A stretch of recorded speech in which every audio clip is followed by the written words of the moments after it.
बघा, एका कवीने म्हटले आपल्याकडं जे आपण कालच्या ग्रामरमध्ये पाहिले मराठीचे, बरोबर का? ज्यांची बाग भरून आली त्यांनी दोन फुलं द्यावी, ज्यांचे सूर जुळून आले त्यांनी दोन गाणी द्यावी, आबाळा एवढी उंची त्यांची त्यांनी थोडं खाली यावं, आणि मातीमध्ये मळलेत पाय त्यांना वर उचलून घ्यावं. खरं किती खूप छान आहे कविता, आहे का नाही? तर तसं आपल्याला काय करायचं आहे की जे आपल्या क्लासचे सोडून अदरचे जे विद्यार्थी आहेत तर त्यांच्यापर्यंत आपल्याला जायचं आहे. काही काही विद्यार्थीचं परिस्थितीमुळं शिक्षण होत नाहीये, त्याला समाज सहकार्य करू किंवा नाही करू, पण आपण एक आपला जन्मभूमी कर्मभूमीमध्ये जे काम करत आहोत तर त्या कामाच्या माध्यमातून तुम्हाला सर्वांना आव्हान आहे, तुम्ही हे तुमचे मित्र परिवार पाहुणे रावण्यांना आव्हान करा की बाबा आपण काय केलं. आता हे ऑनलाईन हे जे स्टँड दिसते तुम्हाला इकडे उभं केलेलं मी, तर ते ऑनलाईनमध्ये आपण त्यांच्यापर्यंत आपले जे काय व्हिडिओ आहे, जे काय कोणाच्या अडचणी आहेत, काय कन्सेप्ट आहेत, फक्त मॅथमध्ये किंवा इंग्रजी ग्रामर असेल ते पण आपण आता घेणार आहोत, मराठी ग्रामर असेल 5वी 6वी 7वी 8वी, त्याच्यानंतर आपल्याला भाभा NMS नवोदय विद्यालय बऱ्याच ठिकाणची तयारी आहे जी आपली चालू असते. तुम्हाला सगळ्याला माहिती आहे, तुम्ही सगळ्यांना आतापर्यंत फक्त 3-4 सेकंदामध्ये गणित सोडवण्याचा प्रयत्न केला, आपण करत आहोत, आपण शिकलो.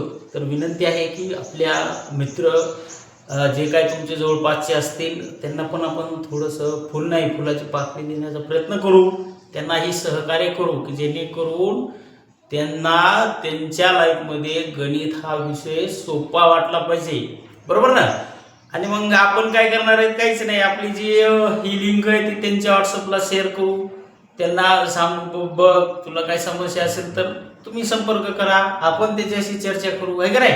आपल्याकडे काही लूज विद्यार्थी होते तर आता बऱ्यापैकी त्यांचा रिझल्ट आलाय. कालच्या पेपरमध्ये 40 पैकी 38-27 मार्क घेणारे विद्यार्थी आपल्याकडे आहेत. आपल्याला तेच तर पाहिजे. आपल्याला काय करायचंय, फक्त त्याची कॅपॅसिटी चांगली राहिली पाहिजे, तो व्यवस्थित शिकला पाहिजे, हीच अपेक्षा आहे का नाही? जसं तुम्ही आपल्या शाळेमध्ये कसं एकमेकांना मदत करता तशीच मदत आपण आता करणार आहोत. आभार आहे मित्रांनो तुम्हाला. आणि इथं पण कोणी वडीलधारे माणसं असतील, माझे मित्र सहकारी बांधव, अदरवाईज जे बी कोणी असेल, शेवटच्या टप्प्यापर्यंत ज्या विद्यार्थ्यांना घडणार नाही शिक्षण, अशा विद्यार्थ्यांनी जे बी पहिलीपासून 10वी पर्यंत असतील त्याच्यापर्यंत जाण्याचा आम्ही प्रयत्न करू, त्याला फक्त तुम्ही सहकार्य करा. बघा, एका कवीने म्हणले, मोडून पडला संसार तरी मोडला नाही कणा, आणि पाठीवरती हात ठेवून नुसतं लढ म्हणा. आपल्याला लढायचंय, हे रणांगण आपल्याला जिंकायचे. आपल्याकडं आतापर्यंत कोणीही हे सोडून पळालेलं नाही. जेवढे काय विद्यार्थी स्वतःच्या मनामध्ये भीती बाळगत होते ते आज इंग्रजी गणित ह्या विषयामध्ये खूप चांगले अभ्यास करून पुढे आलेले आहेत. धन्यवाद सगळ्यांचा. आणि तुम्हाला सगळ्यांना आव्हान, इथंच बघा संख्या, एखाद्या वेळेस मी तुम्हाला संख्या माझी लाईव्ह दाखवी, इथून मला पाठीमागे पण जायला जमत नाही किंवा जाता येत नाही, एवढी माझी 46x36 ची रूम आहे मित्रांनो, पूर्ण भरलेली. सगळ्यांचे माझ्यावर जेवढं प्रेम तुम्ही दिलं त्याचा मी खूप आभार व्यक्त करतो. गावानं सहकार्य केलं, रावानं सहकार्य केलं, तसंच आमचे विद्यार्थी असायचे बघा, या विद्यार्थ्यांनी पण मला सहकार्य केलं की खरंच त्यांनी मनावर घेतलं, ते शिकले. आता हे काय तुम्हाला जे गणित वाटतं की मी इथं डायरेक्ट लिहितो, पोरं पटकन कसे सोडवतात, फक्त 3 सेकंदामध्ये गणित सोडवणारे विद्यार्थी आमच्याकडं आहेत. 1ली ते 10वीच्या वर्गात तुम्ही कुठेही जा, कोणतंही गणित त्यांना द्या. आता 4थीची एक बॅच आहे, एखाद्या वेळेस मी तुम्हाला ती लाईव्ह करून दाखवल, ज्याच्यामध्ये पूर्णांकयुक्त अपूर्णांक हा सगळे म्हणजे ज्याला आपण अवघड असा म्हणतो ते कन्सेप्ट ते विद्यार्थी सोडवतात. त्या शिक्षकांनी घडवलं, मी एकट्याने घडवलं असं मी म्हणत नाही, पण त्या शिक्षकांचं सहकार्य तेवढंच, ज्याच्यामध्ये मी फक्त काय केले, तुम्हाला पुश करण्याचा प्रयत्न केलाय. तर आपण त्यांना पण तेवढं सहकार्य करू. त्यांचं काय सायन्स असेल, मॅथ असेल, तसं तुम्हाला पण एक आव्हान आहे का जे तुम्हाला 11वी 12वी मी तुम्हाला सहकार्य करेन. चला, पुढचा प्रश्न आपल्याला दिलेला आहे. श्रीमती शांतालाल यांनी 100 रुपये दर्शनीय किमतीच्या 150 शेअर्स 120 रुपये या बाजारभावाने खरेदी केले, नंतर 7% लाभांश त्यांना दिलेला आहे कंपनीनं, तर एक गुंतवणुकीवरील परताव्याचा दर काढा. श्रीमती शांतालाल यांनी काय केलंय, 100 रुपये दर्शनीय किमतीचे. खूप सोपे प्रश्न असतात अशा प्रकारचे, बरोबर. आपण इथं दर्शनीय किंमत मांडू. कोणती किंमत आहे आपल्याकडं, दर्शनीय किंमत. कोणती रे, दर्शनीय किंमत. किती रुपये दिली तुला, 100 रुपये. बाजार भाव काय दिलाय, बाजार भाव किती रे, बाजार भाव किती दिलाय, 120 रुपये. 120 रुपये दिलाय तुम्हाला. दर्शनीय किंमत दिली 100 रुपये, बाजार भाव दिलाय तुम्हाला 120 रुपये. लाभांशाचा जो दर आहे, लाभांश, त्याला कंपनीने टक्क्यामध्ये घेतले बघा. हा लाभांश जो आहे त्याचा दर आहे किती टक्का, 7%. तर आपल्याला विचारलंय परताव्याचा दर काढा, आणि त्यांनी शेअर्स किती इकत घेतलेत माहितीये का तुम्हाला, शेअर्सची संख्या आपल्याला दिली. शेअर्सची संख्या आपल्याकडे किती दिली रे, 150 रुपये. किती दिली, 150 शेअर्स आपल्याकडे घेतले. तर बघा, मगाच्या सारखं सूत्र खूप सोपं आहे. आपल्याला कोणतं सूत्र द्यायचंय, हा तू सांग बरं. हा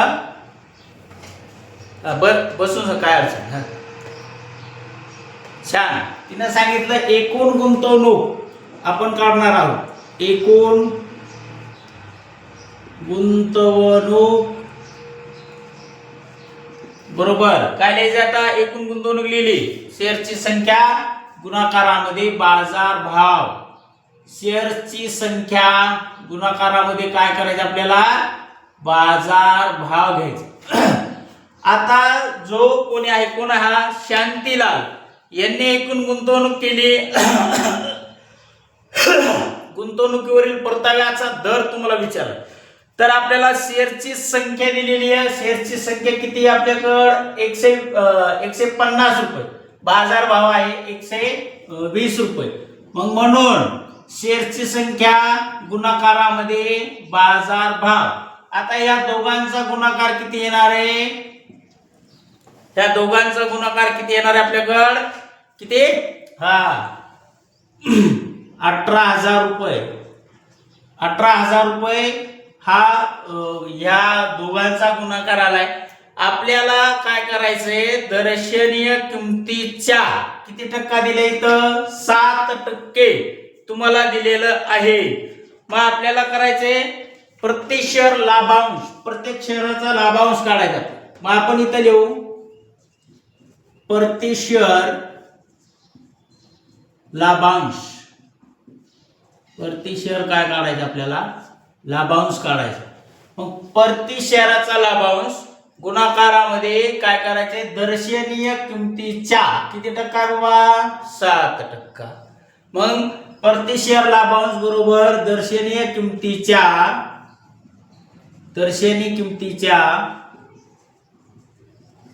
तिच्या किती टक्का, 7%. खूप सोपं. टक्काला म्हणजे काय करायचे रे,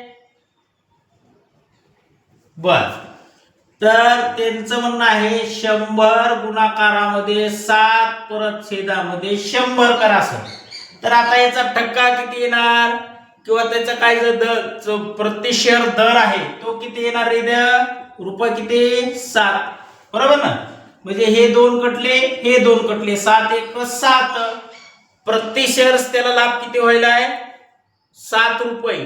आपल्याकडे शेअरची संख्या आहे, किती आहे शेअरची संख्या, इथं दिलेली तुम्हाला किती आहे, 150 गुणाकारामध्ये 7, 15 × 7 = 105. मग आता एकच शून्य आपल्याकडे बाकी आहे.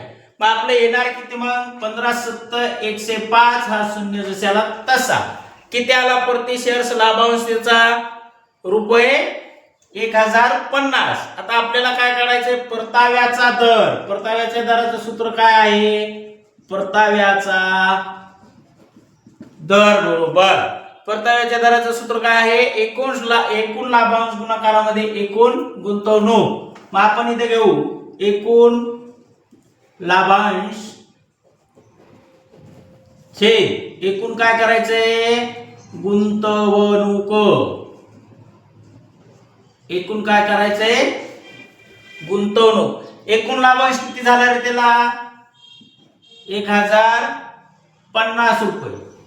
एकूण गुंतवणूक किती होती त्याची 18,000 रुपये. इथं काढले आपण. एकूण गुंतवणूक किती होती सॉरी 18,000 रुपये. आता 18,000 रुपये आणि 1050 यांचा काय करायचं आपल्याला भागाकार. मग भागाकार किती येईल यांचा बघा बरं. 1050 105 न 1800 ला भागाकार काय राहिले सॉरी त्यांचं म्हणणं आहे तर गुणाकारामध्ये 100 राहिले तुमच्या. आता सोपं जाणार आहे. हे दोन कटणार हे दोन कटणार 18 म्हणजे याने काय करायचं आपल्याला 180 ने कितीला भाग घालायचा आहे 1050 रुपये बरोबर. कितीनं भाग घालायचा आहे इथंच राहिलं होतं का बरं थँक्यू.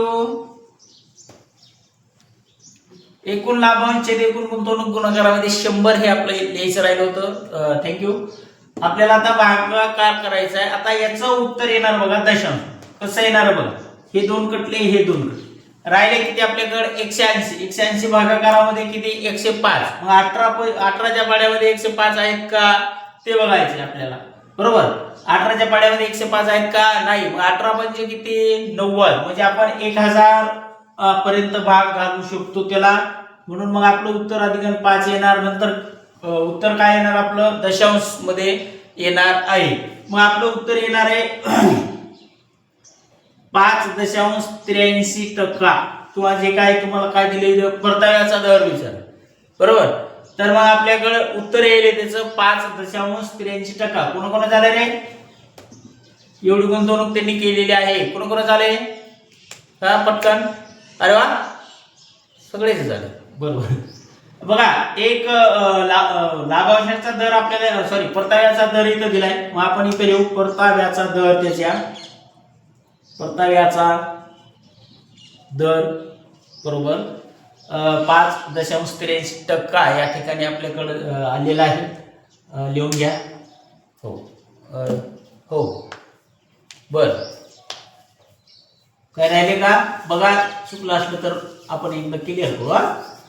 दर्शनीय किंमत 100 रुपये बाजार भाव 120. लाभांशाचा दर आपल्याकडे दिला 7%. शेअर्सची संख्या आहे 150. एकूण गुंतवणूक बरोबर शेअर्स गुणाकारामध्ये बाजार भाव ज्याचं उत्तर आले आपल्याकडे 18,000 रुपये.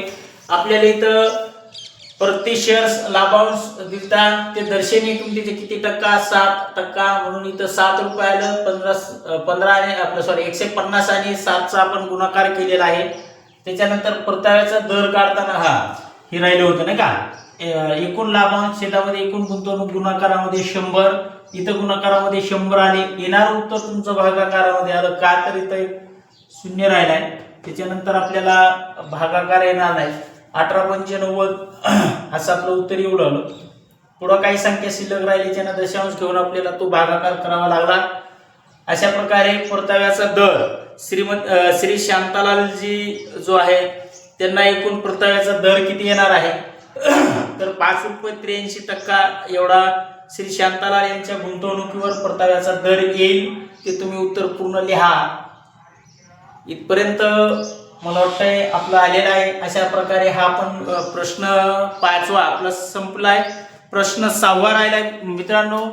अपेक्षा आहे का ते तुम्ही बर सोडवलं. वा छान. काय आलं उत्तर कंपन्या दिल्यात का बर. तर ते बघा जमलं तर छान आहे. आपल्याला आता मराठीचं काही भाग बघायचा आहे त्याच्यामध्ये आपण बघू. आणि कोणीतरी मला एक सामायिक समीकरण काहीतरी असं का 2 चलातील रेषीय समीकरणाबद्दल थोडंसं रिव्हिजन घ्या असं पण आपल्याला सांगितलंय. याच्यात परत कोणाला काही अडचण असेल तर प्लीज विचारा. वर्ग समीकरण हा धडा सोपा आहे. तसं तर माझ्या मतानुसार तुम्हाला 99% मी जे काय शिकवलं त्याच्यामध्ये तुमचं परफेक्ट झालेलं आहे. अनावधानानं तुम्हाला जर एखादं आठवलं नसल किंवा आठवत नसल तर त्याच्यामध्ये पण आपण सहकार्य करणार आहोत. चालतंय? हो ठीक आहे, लिहून घ्या.